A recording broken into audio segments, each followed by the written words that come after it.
Dhe të dashur miq, flasim tani për njërën prej temave më aktuale tash e sa muaj kur flasim për kulturën. Rritja e pagave për aktorët.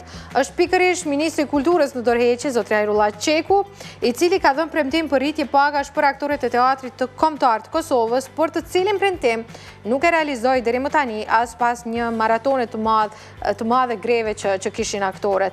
Sindikata ka paralajmëruar hapa të ri. Detajet na i sjell Era.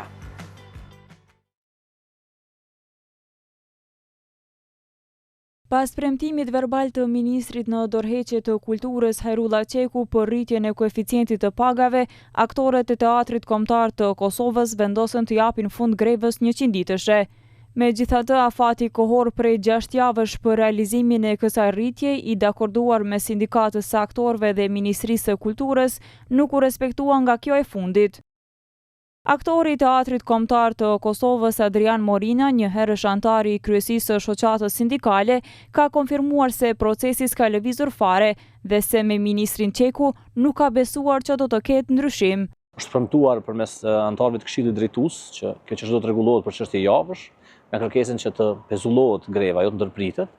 Sigurisht me miratimin e shumicës së aktorëve të teatrit kombëtar është marrë vendim që të pezullohet përkohësisht.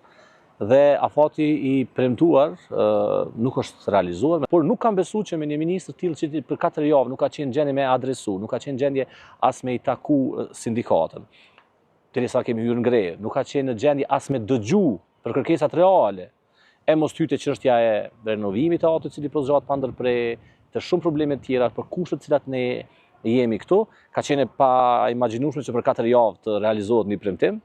Tutje aktori Morina tha se do të ndërmarrin hapa sindikal dhe theksoi se janë mashtruar që nga koha kur është thënë se rregulloria ka shkuar në institucionet për miratim.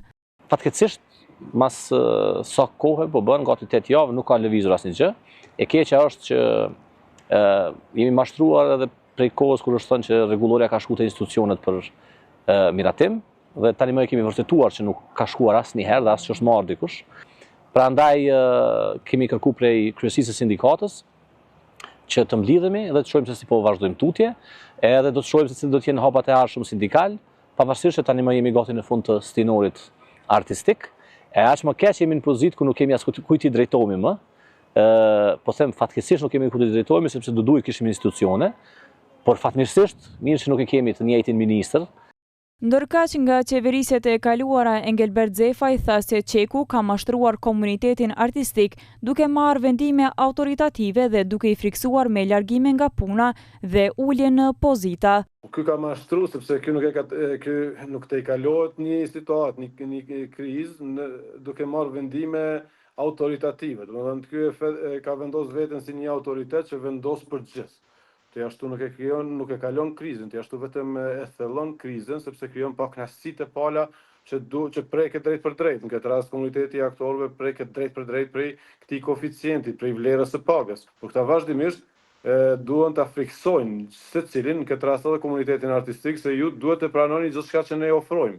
Edhe ju duhet të na nënshtroheni neve, përndryshe do të vinë ditë më të këqija edhe për juve, sepse ditë më të këqija për ta është që t'i largojnë nga vendi punës, t'i ulin në pozita, pra t'i degradojnë e tjera. Televizioni 21 ka kërkuar një përgjigje nga Ministria e Kulturës lidhur me këtë çështje, por nuk ka marrë përgjigje.